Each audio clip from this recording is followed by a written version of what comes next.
Bienvenidos a 360 grados, una visión global de la noticia, un espacio para debatir sobre todo lo que sucede en Colombia y en el mundo. Empezaremos hoy 360 hablando de la captura de 4 presuntos implicados en el asesinato del agente de la DEA James Terry Watson, los cuales al parecer serían extraditados para ser juzgados por una corte federal de Washington. La Policía Nacional, en un tiempo sorprendente, respondió al clamado del presidente Juan Manuel Santos y capturó a los integrantes de la banda de ladrones dedicados al secuestro express o paseo millonario. El general José Roberto León Riaño afirmó que las 4 personas detenidas tienen circular roja de Interpol con fines de extradición por homicidio. Ahora el interrogante es si deben ser extraditados o no, y de irse a los Estados Unidos, ¿qué pasará con sus crímenes en Colombia? Y también hablaremos de un sistema de vigilancia informática que está a punto de ser instalado en Colombia. Hablamos de la plataforma Puma. La plataforma única de monitoreo y análisis Puma será, según dice la policía, un sistema de administración por parte de la Fiscalía General para interceptar y revisar información digital en redes sociales como Twitter, Facebook y Skype, entre otros. ¿Qué tan seguras y bien administradas serán las chuzadas de Puma cuando justamente en Estados Unidos hay una crisis debido al caso Snowden? Hoy debate en 360. Y también, al cierre, hablaremos de la renuncia del alcalde Gustavo Petro al proceso de escrutinio de firmas en la revocatoria en su contra. El alcalde Petro anunció que enviará carta al registrador para que convoque elecciones para que la ciudadanía decida sobre la continuación, por supuesto, de su mandato. Petro estaría dando vía libre a la revocatoria. No se vayan, que ya en segundo le doy la bienvenida a nuestros invitados.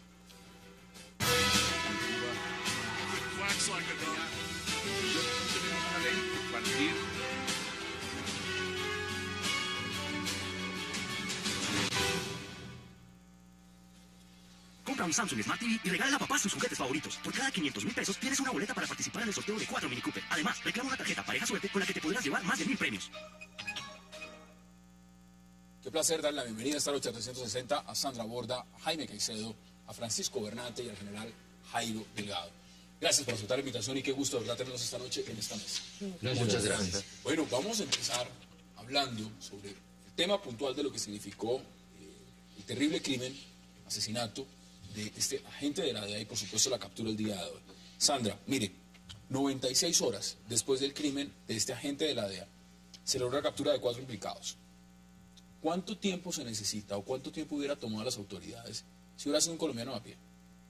Pues seguramente mucho más, pero lo que hay que tener en cuenta acá es que una parte importante de lo que ha sucedido tiene que ver justamente con las fuerzas estadounidenses que vinieron a ser parte del equipo que inició la búsqueda de estas personas. Entonces, por supuesto, se trata de una persona con un perfil distinto y aunque sí es preocupante, digamos, la gran asimetría que existe entre la búsqueda de unos delincuentes que cometen un crimen en contra de una persona de alto perfil y lo que sucede con una persona común y corriente, y eso no deja de ser preocupante. Yo sí creo que también hay que entender el contexto alrededor del cual se da esto.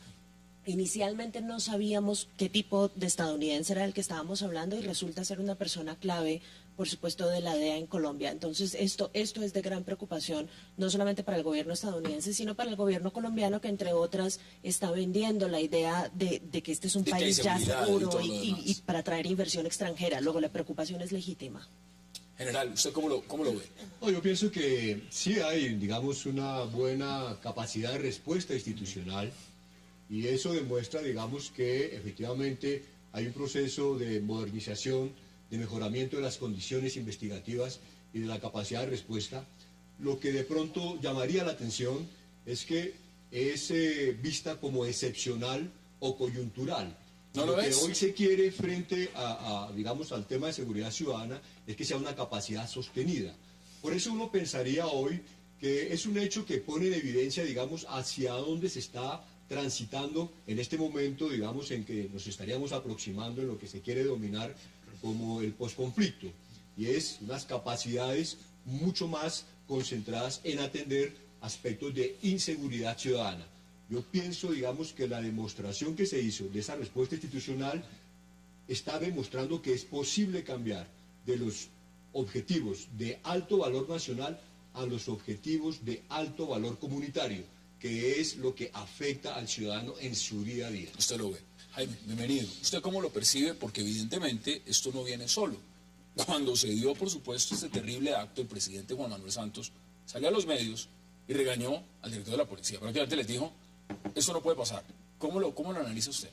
No, yo creo que es evidente que aquí hay un jalón de orejas sobre un aspecto que es importante, la efectividad de los medios policiales, en este caso que se ha visto, digamos, con la detención de estas personas, pero lo que yo no me explico es por qué se está hablando de extraditar a estos delincuentes y la justicia colombiana se declare impotente para resolver los problemas ocurridos en su territorio, así haya sido con un personaje extranjero de cierto nivel, etcétera. Me parece que eso es bastante exótico y me parece que no tiene lugar. Ojalá pudiéramos tener una eficacia igual en el caso, por ejemplo, del grafitero Diego Felipe Becerra, cuyo crimen, digamos, todavía está sin definirse en términos generales. Se iba, además, a dar el ascenso prácticamente de un alto general, teniendo un manto de duda sobre lo que estaba pasando. No, está en suspenso. ahora está en suspenso. Ahora, Francisco, ¿usted cómo lo percibe? Porque ahí también abordo el tema que pone Jaime sobre la mesa y es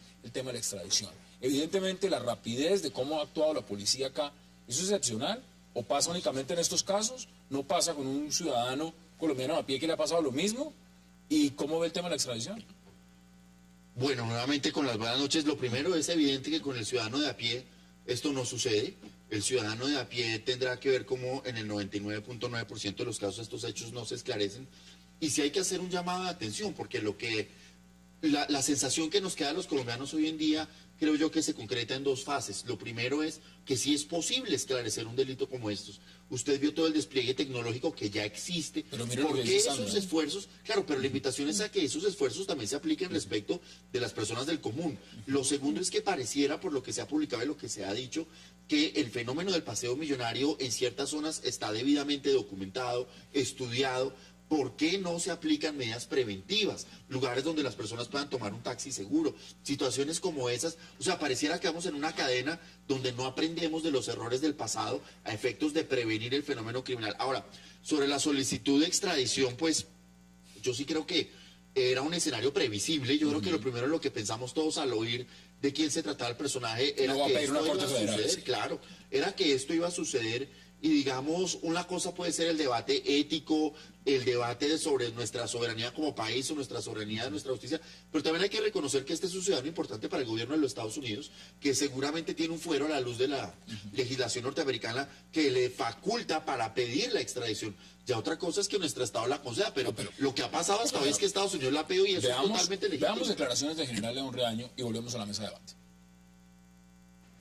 El homicidio del agente de la DEA, el señor James Terry Watson, fue realizado por la delincuencia común.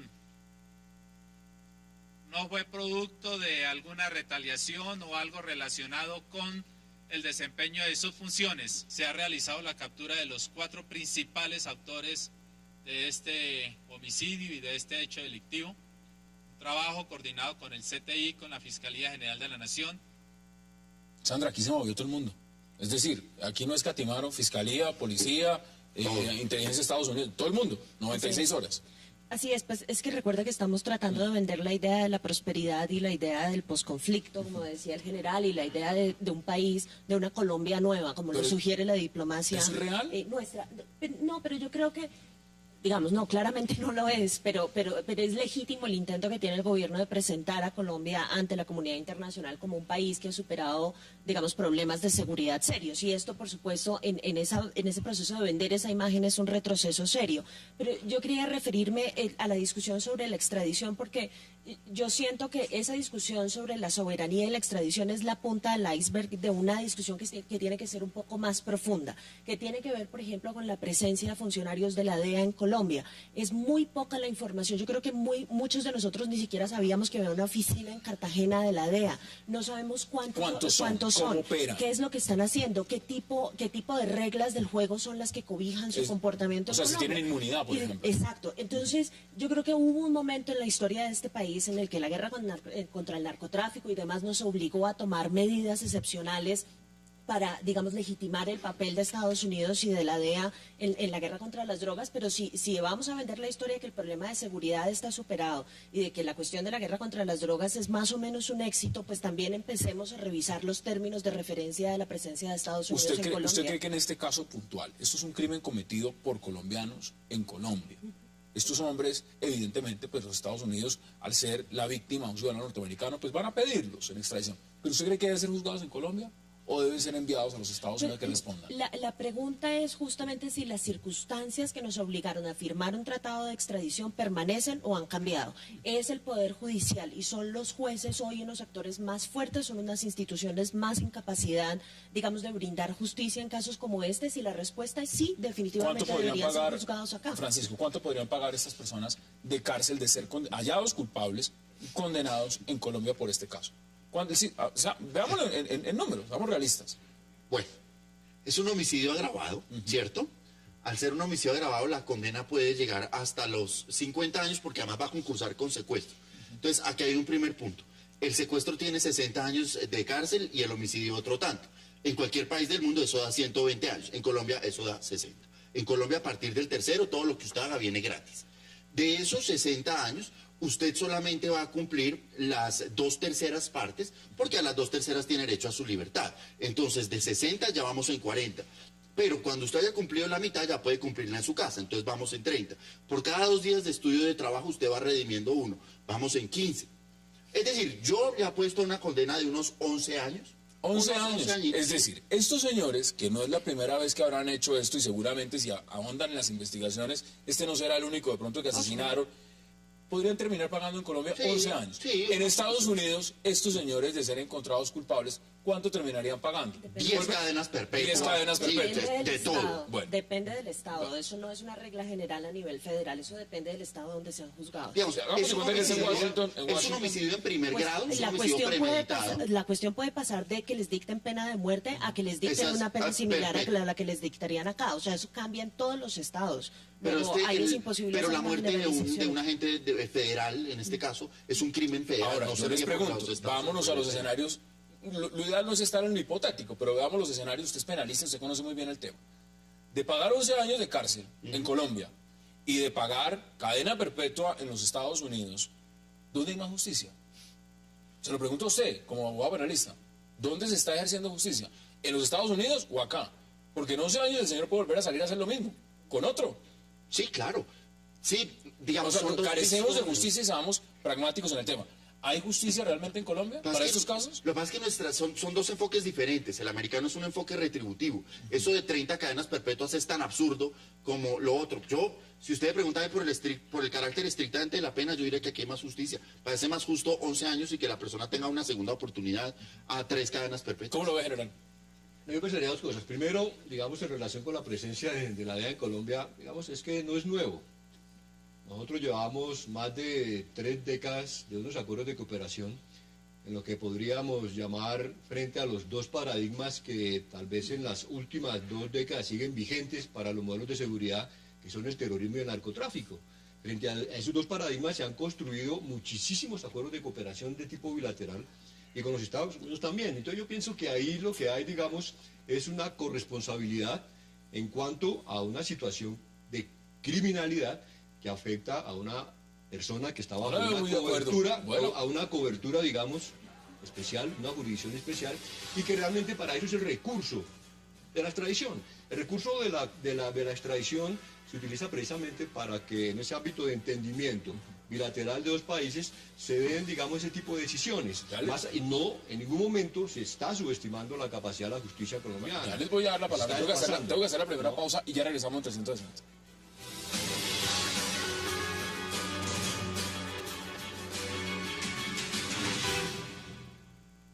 no son 4, sino 5 los capturados por el asesinato del agente de la DEA en Bogotá. Quiero felicitar a la policía. Me comuniqué con el embajador de Estados Unidos, que estaba muy complacido.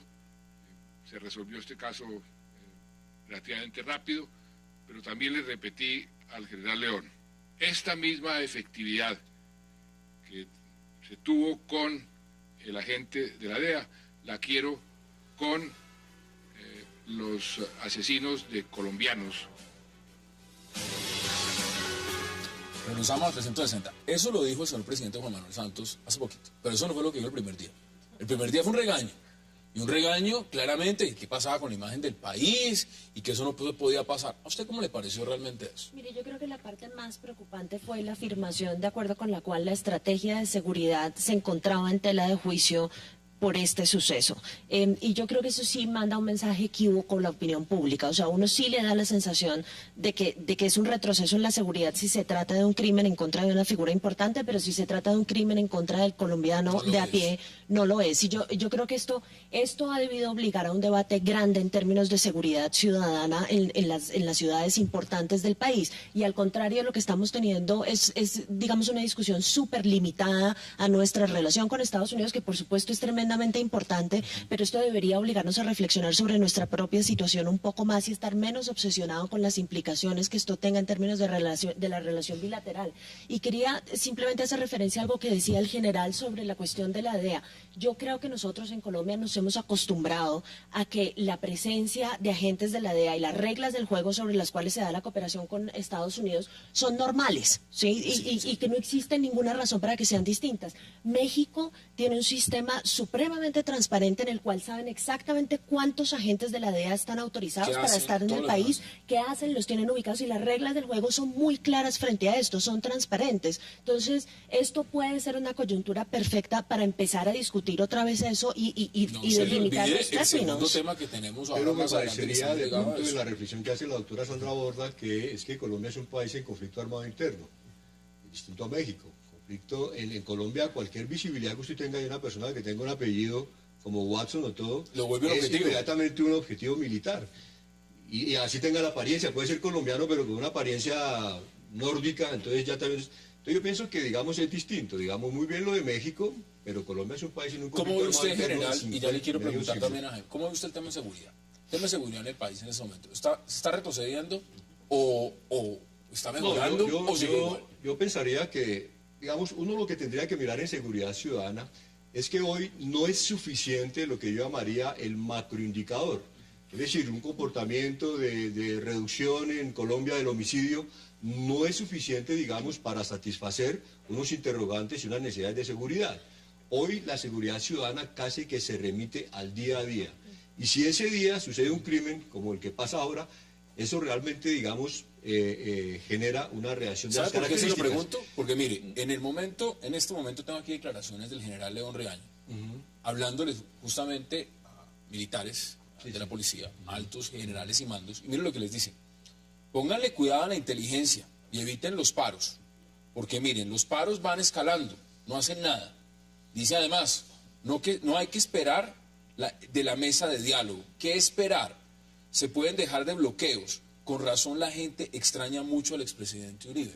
Eso lo está diciendo el director general de la policía. Pero, Hassan, yo diría dos cosas sobre ello. Lo primero me parece... Estamos hablando del Catatumbo. No, sí, pero me parece primero, Hassan, ahí lo que hay que, digamos, hay que censurar la forma como se filtra una información que es de carácter reservado de la institución para unos comandantes. ¿Quién filtró? Esa persona, quien filtró tiene nombre y apellido.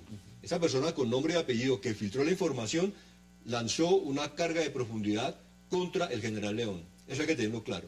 Lo segundo, me parece que, lógicamente, pues todos tenemos la información que publicó el medio de comunicación, pero uno profundiza un poco más el contexto y lo que uno encuentra es que hay como una exigencia del general León para tratar de hacer una comparación para que ellos reflexionen, ¿no? Pero, frente a una situación. Pero yo entiendo el argumento, pero cuando uno dice, digamos, con razón la gente extraña mucho al presidente Uribe, es decir, que en este gobierno no hay presión, no les están diciendo, oigan señores, muévanse, oigan, hay que mirar, el tema de lo que pasó en el No, en el contexto hace una comparación, es válida, hace una comparación, digamos, por eso ya la presidenta Uribe decía, es una comparación, pero no quiere decir de que se subestime, digamos, lo que está pasando ahora.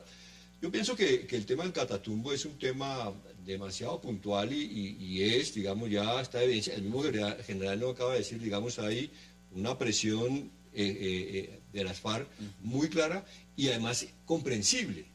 Mire usted que en este momento las FARC trasladan su nivel de presión del Cauca, en donde tenía un epicentro, porque entró en confrontación con los indígenas, y los indígenas se están tratando de ese debate lo podemos dar traslada al Cauca y mueve la famosa marcha escocalera, digamos, un poco de... Jaime, ¿cómo ve usted? Porque son varios los puntos que se han puesto sobre la mesa.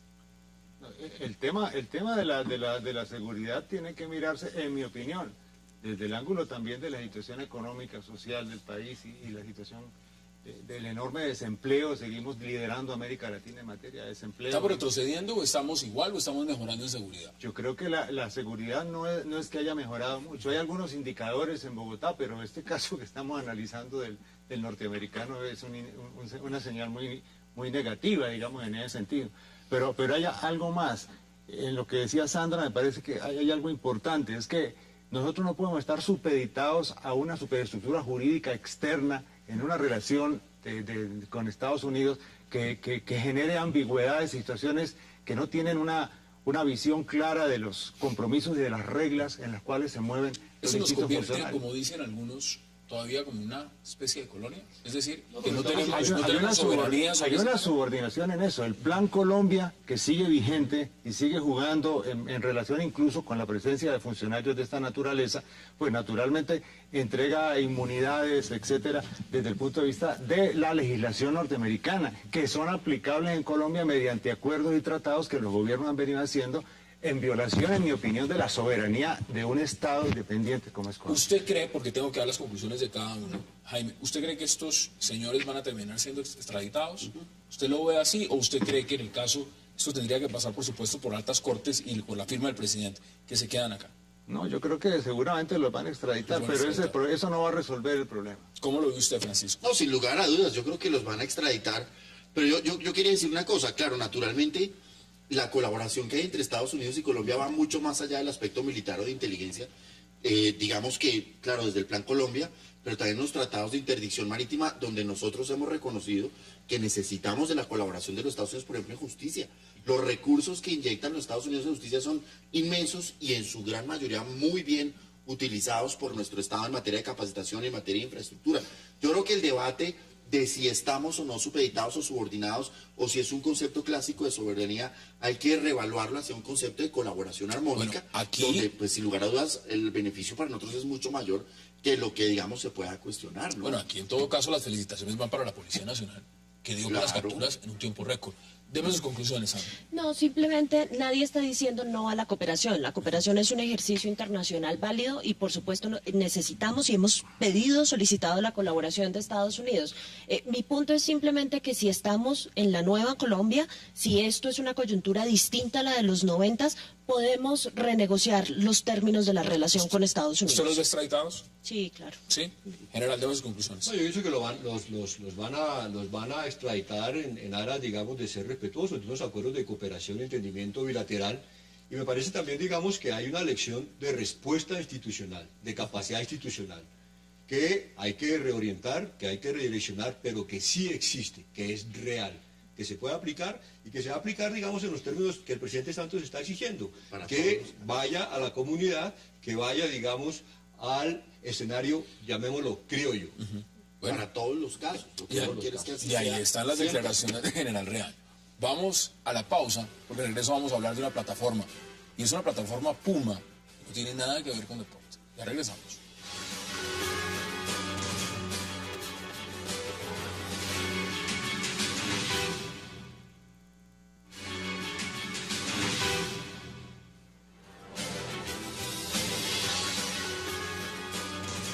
Regresamos a 360 y vamos a hablar ahora de una plataforma en Colombia, una plataforma Puma, así se llama. Y la pregunta hay que darle un poco de contexto también. En este momento, el señor Snowden está en el aeropuerto en Moscú, la zona de tránsito.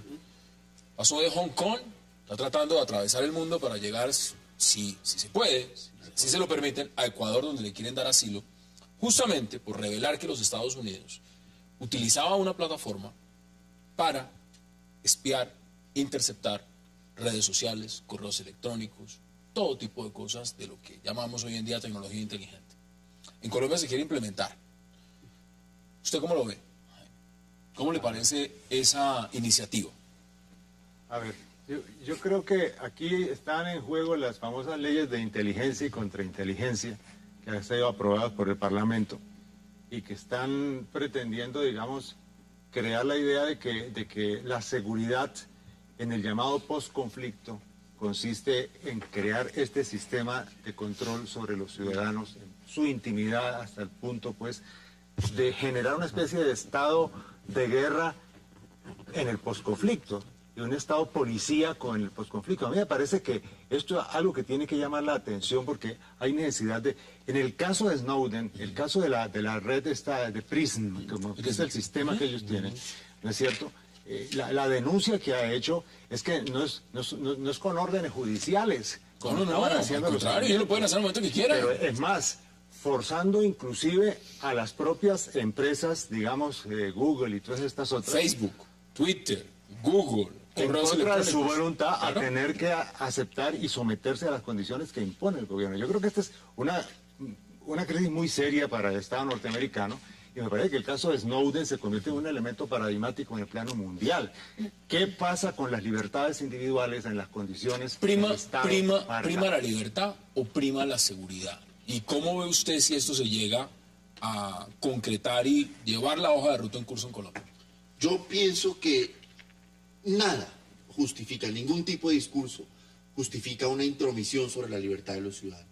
La libertad y la dignidad del hombre es la única razón por la cual el Estado merece existir. No hay ninguna razón, pero desafortunadamente estas políticas de tolerancia cero, estas doctrinas de la seguridad conllevan a que este tipo de prácticas se justifiquen. Esto se había anticipado por allá en un libro que se llama 1984, que es muy bonito, toda la idea del gran hermano y de estar permanentemente vigilados. Hoy lo vemos como una realidad y la tecnología lo permite con una relativa facilidad. Yo considero que el debate en Colombia hay que darlo, pero yo creo que todos los ciudadanos tenemos que cerrar, digámoslo así, a unirnos y hacer mucha fuerza en el sentido de que esto no puede suceder. Más allá de que el debate si está en la Constitución o no, ya sabemos que en Colombia la Constitución... Francisco, ¿usted sabe qué mecanismo utilizaron, por ejemplo, para encontrar y localizar y capturar a estos 4 señores presuntos asesinos del asesino a la DEA? Que hicieron un celular. Rastrearon llamadas, hicieron todo ese tipo de cosas. Ahora, si uno lo habla pragmáticamente y habla el tema de la libertad, pues evidentemente todos van a decir la libertad prima. Pero vámonos a la realidad. El tema de los atentados terroristas, la planeación, la logística y todo lo demás. ¿Cómo pueden las autoridades en un mundo moderno como el de hoy en día prevenir ese tipo de cosas si no utilizan esa tecnología? Mire, lo primero que pienso que hay que aclarar es que Puma no tiene absolutamente nada ni se parece, pienso yo, a Prisma, pues el proyecto. No, ellos saben luz. No se parece. Digamos, el ícono de Snowden hay que verlo un poquito más allá de un buen muchacho, de un gringo bueno, que un día dice, hombre, voy a reflexionar y voy a denunciar. Eso es absolutamente falso. Ahí hay toda una estrategia. Él se mueve de Hong Kong a Rusia. Hong Kong no lo manda a Estados Unidos, Rusia tampoco. Hay hoy en la sociedad o en la cibersociedad hay unos intereses estratégicos muy grandes, que es el de la ciberguerra. En general se lo pongo al revés. Y el tema de Puma es simplemente la extensión de un proyecto que viene funcionando hace creo que una década, que se llama Esperanza. Esperanza, digamos, fue ya sobre... irónico el nombre, Sí, Esperanza, la plataforma Esperanza que tiene la Fiscalía ya no tiene la capacidad. Entonces se crea Puma. ¿Pero usted cree que es necesaria? ¿Es necesaria? Es absolutamente necesaria por lo siguiente. Dígame cómo se mueve el mundo contemporáneo, la era de la sociedad o de la cibersociedad, en donde el famoso cibercrimen es el que impone las condiciones. ¿Y usted qué dice, Son? Mire, yo creo que aquí hay varias cosas que son realmente preocupantes. Yo efectivamente estoy de acuerdo con el general en que la seguridad no viene gratis. ¿Sí? Es un eje de negociación entre las libertades y la necesidad de estar seguro. Y si uno quiere ser absolutamente libre, seguramente no va a poder estar tan seguro. Entonces, digamos que hay que negociar unas cosas por las otras. Pero dicho eso, lo que yo encuentro tremendamente preocupante en el caso de Estados Unidos y que puede traducirse también en una preocupación en el caso colombiano es el papel de los actores privados en esto. Porque es que fíjese que este señor no trabajaba para una entidad gubernamental, este señor trabajaba para una empresa contratista de servicios de inteligencia. La historia sobre cómo el gobierno fuerza a Facebook y a Twitter a dar información es una historia a la que hay que mirar. ¿Usted quiere que le agregue un punto a eso? Mire, ahí se consiguió la misma campaña electoral de Barack Obama, le compró información a las empresas de cable estadounidenses para mirar las preferencias de la gente. Por personas conocedoras del tema y estudiosos, que uno de los requisitos que exigió la OCDE a Colombia para poder entrar era que tuviera este acceso y esta tecnología de monitorear y controlar redes sociales en el país de ciudadanos. ¿Ustedes qué dicen? Pero mire, ganar lo siguiente, es que, mire usted que en el 2011 ven los siguientes datos, 550 billones de sitios web, un flujo de datos por internet de más de 4 trillones. Nosotros hoy discutimos la privacidad. Bueno, definamos qué es privacidad en la cibersociedad. Toca voltearlo, toca cambiarlo. Mire, ¿cuál privacidad cuando en Facebook, la famosa red social Facebook, cuál privacidad? Usted no necesita ser del Estado, no necesita hacer absolutamente nada. Usted necesita estar vinculado a Facebook y ahí... ¿cuál privacidad? Pero general, hay perfiles que se lo saca un niño de 10 años y usted dice quién es, no es Estado, no es agente de inteligencia y le saca los perfiles de una cantidad de gente que uno se imagina que existe. La pregunta es la siguiente, la pregunta va enfocada a este lado y se lo pregunto a ustedes. Es el marco de lo que significan las cláusulas, por lo menos. Cuando alguien abre una cuenta en Facebook, la abre en Twitter o la abre en cualquier red social, hay unas cláusulas. Sobre esas cláusulas se especifica si uno quiere que esa información se ventile o no. El tema fundamental es que aquí el gobierno, en el caso de Estados Unidos, le estaba diciendo a la gente... Esas cláusulas no significan que la criminalidad no explote Facebook, haga secuestros como lo que ha pasado en Colombia por Facebook, mate gente por Facebook. Pero no podemos, o sea, en ningún escenario, el Estado o la seguridad o lo que sea puede estar sobre el individuo. El Estado existe por y para ¿Y cómo lo protege? individuo. ¿Y cómo lo protege entonces? Lo protege frente a hechos, no frente a amenazas. Es que no podemos vivir con la paranoia de que como algo puede pasar, entonces restringamos. Les doy un solo dato, los países más seguros del planeta no son los más restrictivos en términos de libertades, como lo son Suecia, Noruega y Finlandia. Son países absolutamente liberales donde ¿Usted cree que Suecia no tiene un servicio de inteligencia, un servicio de monitoreo? Pero no creo que a nivel de los Estados Unidos. No creo que a nivel para ser seguro tiene un buen servicio de inteligencia. No podemos engañarnos. Estos sistemas existen en función naturalmente de seguir a la criminalidad, pero esa no es la razón esencial. A mí me parece que en el caso de Colombia, donde tenemos una larga tradición de chuzadas de parte del Estado, pues no son agentes privados, son el gobierno de parte de los sectores de inteligencia que están detrás de los ciudadanos. Inclusive bajo el gobierno de Uribe se vendieron bases de datos, se vendieron a entidades norteamericanas, que es algo que no se ha debatido suficientemente qué implicaciones tiene para nuestra realidad. Y esto que tú dices de la OCDE, naturalmente nos hace pensar hasta dónde, así sea un concepto clásico de soberanía, tenemos que velar por no ser subordinados en estas condiciones. El tema del seguimiento a la izquierda en Colombia, el tema del seguimiento a la oposición en Colombia, a las cortes, etcétera, está jugando, pero claro que lo prohíbe, pero no impide que se haga, no impide que se haga. Pero es que la razón por la cual no impide que se haga es porque para tener este tipo de inteligencia usted necesita instituciones fuertes y necesita instituciones transparentes, y esas instituciones no las tiene ni en el caso de Estados Unidos ni muchísimo menos en el caso de Colombia. O sea, a mí sí me preocupa muchísimo que con todos los escándalos de corrupción que tuvimos con el DAS y que hemos tenido con la policía y que hemos tenido con las fuerzas militares, ahora vayamos a generar un sistema en el que le vamos a entregar una cantidad de información del sector privado. Perdón, doctor Hassan, el doctor Caicedo plantea algo, digamos, del seguimiento a la izquierda. Mire usted que, doctor Caicedo, la ley de inteligencia hoy es absolutamente rigurosa, que por motivos religiosos, técnicos, políticos, tú no puedes hacer ese tipo de actividad de También investigación. lo era Y eso- durante la administración Uribe no con había la ley, cuestión no de había las ley. chuzadas. Pero es que Sí, pero las chuzadas estaban prohibidas y sin para embargo tener- pasaron. pero no había ley. pasaron. Pero no había ley. Para No, tener no, ley de sí había, inteligencia. no, perdóneme, pero sí había. Ley de inteligencia no. No, ley de inteligencia no, pero claramente Mire, en el doctor derecho Caicedo, internacional que nosotros no. adoptamos está Yo prohibido quería aclarar una cosa, violar, Tengo que ir a la violar pausa. Tengo que ir a la pausa. Tengo que ir a la pausa porque privacidad de también hay gente. unos temas fundamentales y ya regresamos. Vamos a la pausa y ya volvemos en 300.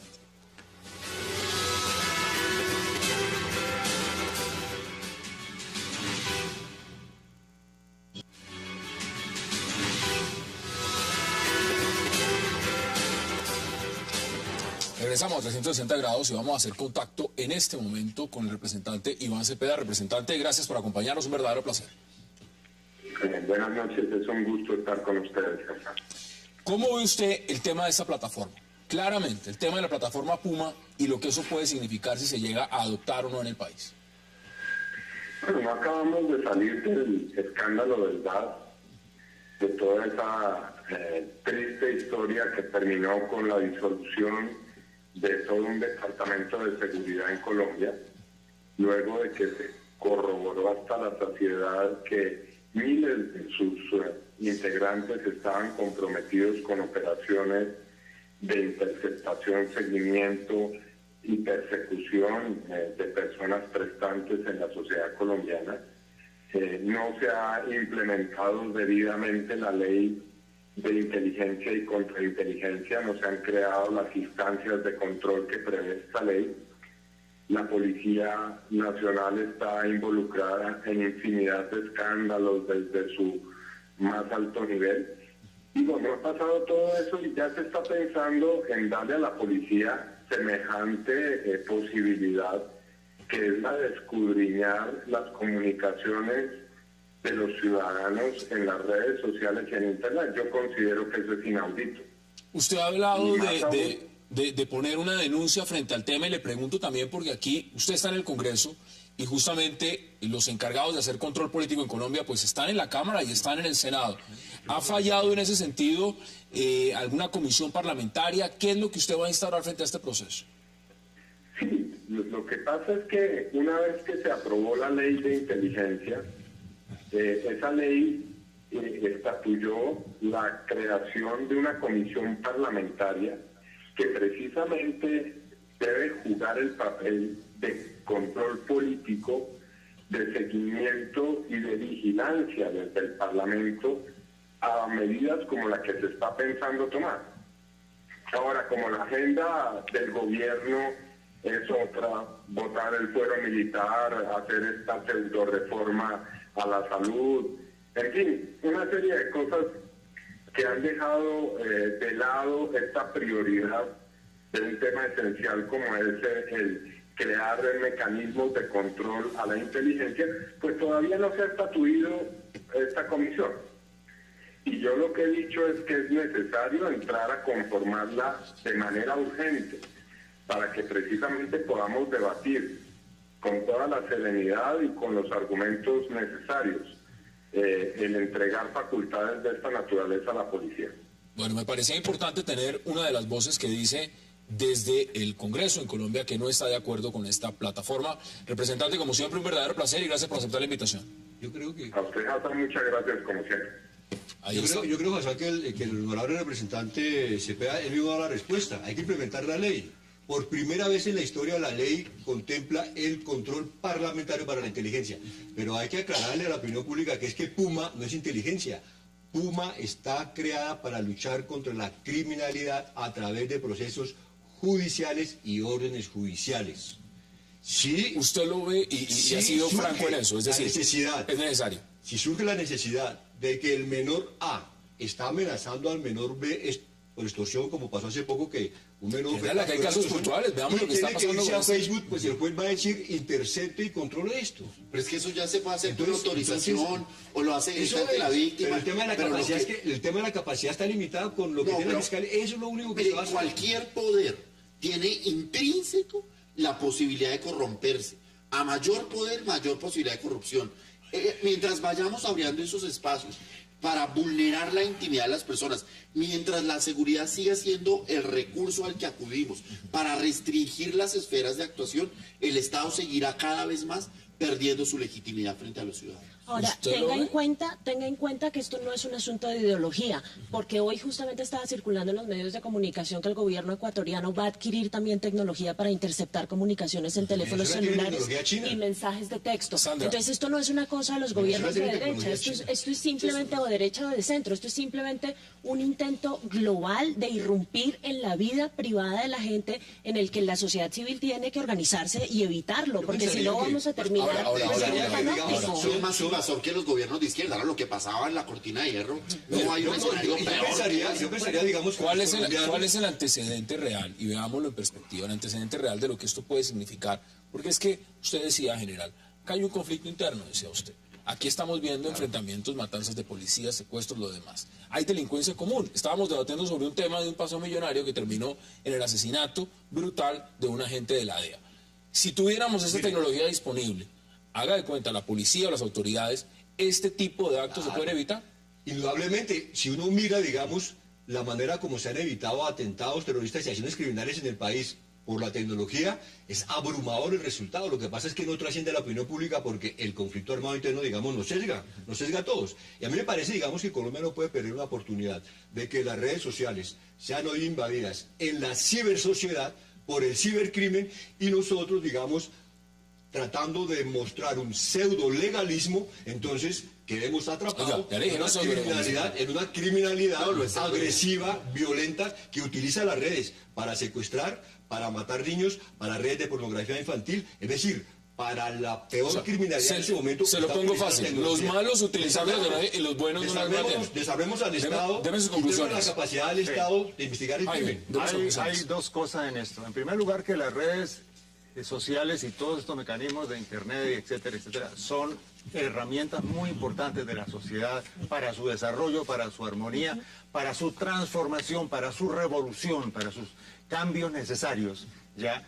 Pero desde luego pueden serlo también para manos criminales que pueden intervenir en esto, y naturalmente eso implicará medidas y recursos para hacerlo. Pero en las condiciones de un país como Colombia, como un país en guerra, que no ha solucionado su problema interno, el tema de la creación de un mecanismo como este, sin los controles, sin la intervención ciudadana para vigilar, controlar, para corregir, para intervenir, porque lo hemos conocido en numerosos episodios de los últimos años y de toda la historia de este país, va a ser muy peligroso para las organizaciones sociales, para los dirigentes sindicales, indígenas, campesinos, etcétera, cuya relación con las informaciones que maneja la inteligencia en el país, la inteligencia militar o la inteligencia policial, ha estado muy vinculada a la criminalidad contra ellos como persecución política. Deben conclusiones, 20 segundos. 20 segundos. Lo primero es que yo sí cierro filas en torno a que nada justifica una invasión en la privacidad del individuo. Nada. Nada, absolutamente nada. Ni mucho menos la posibilidad de que se vaya a cometer un delito. Yo creo que con los mecanismos existentes podemos hacer frente. Y yo sobre todo no quisiera que este debate y que creemos más seguridad nos haga esconder debajo del tapete las verdaderas causas de la criminalidad. O sea, aquí podemos poner sistema Puma, lo que usted quiera, pero mientras la gente no pueda ir al colegio, mientras no tengamos vida, mientras exista corrupción, pues no hay nada que hacer. El delito va a seguir existiendo. Me queda un minuto y en ese minuto quiero aprovechar para cambiarles de tema. Porque en la agenda noticiosa estamos en vivo, son las 8:54 p.m. En ese minuto quiero aprovecharles porque el alcalde Gustavo Petro, que tiene su abogado, esto es en el tema de Bogotá, el alcalde Gustavo Petro, un abogado que lo representa, pues puso una tutela. El Tribunal de Cundinamarca no le dio aval a las firmas de la revocatoria y dijo inmediatamente que esto vuelve a empezar desde cero. Pero aquí estoy leyendo la cuenta de Twitter del alcalde Gustavo Petro y dice que enviará carta al registrador para que convoque elecciones para que la ciudadanía decida sobre la continuación de su mandato y su revocatoria. Es decir, que renuncia a esa decisión del Tribunal de Cundinamarca de no darle aval a las firmas. ¿Eso se puede hacer? No, esto sí ya es la exasperación pues de la chabacanería jurídica, porque primero, ¿cómo es posible que sin que la registraduría se hubiera pronunciado ya ellos las tenían, violando la ley de intimidad y todo esto? Segundo, Yo sí quisiera que nos digan cómo es posible que si ya hay una sentencia del Tribunal de Cundinamarca, el señor dice que no, que ya no le gusta, que ya no la cumple. Pasaría algo histórico, donde el señor... O sea, ¿se puede no cumplirla? No, no se puede, es que las sentencias son de obligación. Decir, no, pues ya no la quiero, ya no la quiero. No, sí, ya no me gusta cuando la fallaron a mi favor. Es un estoicismo falso. Pero- Esto aquí no tiene ningún sentido. Ahora, sería histórico, pues el señor va a terminar como promotor de su propia revocación. ¿Cómo lo ve? ¿Cómo lo Ese ve? es un análisis interesante porque es el análisis legal, pero desde el punto de vista político yo siento que Petro está condenado a que malo si lo hace y malo si no lo hace. Entonces, si se ajustaba al fallo, entonces iba a ser malo porque hay un montón de gente que está detrás de la revocatoria y era negarles la voz. Y ahora que les está dando voz para cederles la posibilidad de que También. se vote, entonces también está mal. No tenía Deme sus alternativa. conclusiones. No, que se cayó la revocatoria. Se lo ve caída, Y sí, me sí, parece adelante. que en ese sentido la ciudad tiene que reflexionar sobre a dónde la quieren llevar con este cuento de estar tratando de sacar al alcalde cuando es una persona que está tratando de hacer una Muchos lo están aplaudiendo por decir que se va y que da vía libre para que la gente decida y el pueblo Es popular. parte del debate aquí no político. cuentan, pues. General, debe conclusiones. 20 segundos se nos acabó el programa. Yo pienso, digamos, que el alcalde nos ha acostumbrado, digamos, a un modelo de gestión ambigua. Entonces ahí es otra ambigüedad. Primero, estar a la tutela y ahora se retracta. Digamos, es la clásica ambigüedad que el alcalde Petro ha mostrado. Bueno, ahí está y el tema sigue abierto. General, muchas gracias por aceptar la invitación. Sandra, como siempre, gracias. Francisco Bernate y Jaime Caicedo, gracias también. Y a usted, gracias por acompañarnos. Nos vemos mañana de nuevo a la misma hora para seguir debatiendo toda la agenda política de Colombia y del mundo. Hasta una próxima oportunidad.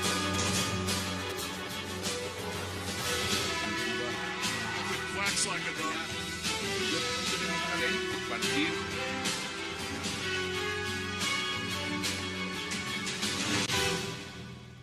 Y para atraer inversión extranjera. Luego la preocupación es legítima. General, ¿usted cómo lo ve? No, yo pienso que sí hay, digamos, una buena capacidad de respuesta institucional y eso demuestra, digamos, que efectivamente hay un proceso de modernización, de mejoramiento de las condiciones investigativas y de la capacidad de respuesta. Lo que de pronto llamaría la atención es que es vista como excepcional o coyuntural. ¿No lo que es? hoy se quiere frente digamos, al tema de seguridad ciudadana es que sea una capacidad sostenida. Por eso uno pensaría hoy que es un hecho que pone en evidencia, digamos, hacia dónde se está transitando en este momento, digamos, en que nos estaríamos aproximando en lo que se quiere dominar como el posconflicto. Y es unas capacidades mucho más concentradas en atender aspectos de inseguridad ciudadana. Yo pienso, digamos, que la demostración que se hizo de esa respuesta... Compartir.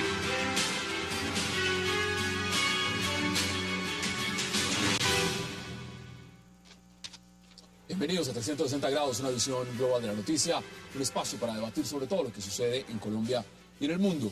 Empezaremos hoy 360 hablando de la captura de 4 presuntos implicados en el asesinato del agente de la DEA James Terry Watson, los cuales al parecer serían extraditados para ser juzgados por una corte federal de Washington.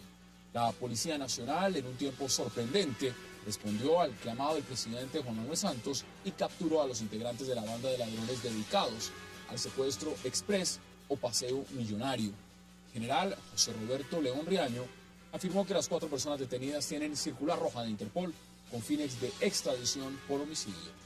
Ahora el interrogante es si deben ser extraditados o no, y de irse a los Estados Unidos estaría dando vía libre a la revocatoria. Y no se vayan, que ya en segundo le doy la bienvenida a nuestros invitados.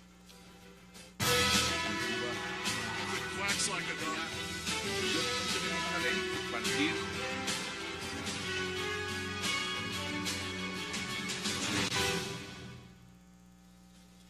Compra un Samsung Smart TV y regala a papá sus juguetes favoritos. Por cada 500.000 pesos tienes una boleta para participar en el sorteo de 4 Mini Cooper. Además, reclama una tarjeta Pareja Suerte con la que te podrás llevar más de 1.000 premios. Qué placer darle la bienvenida a esta noche a 360 a Sandra Borda, a Jaime Caicedo, a Francisco Bernate y al general Jairo Delgado. Gracias por aceptar la invitación y qué gusto de verdad tenerlos esta noche en esta mesa.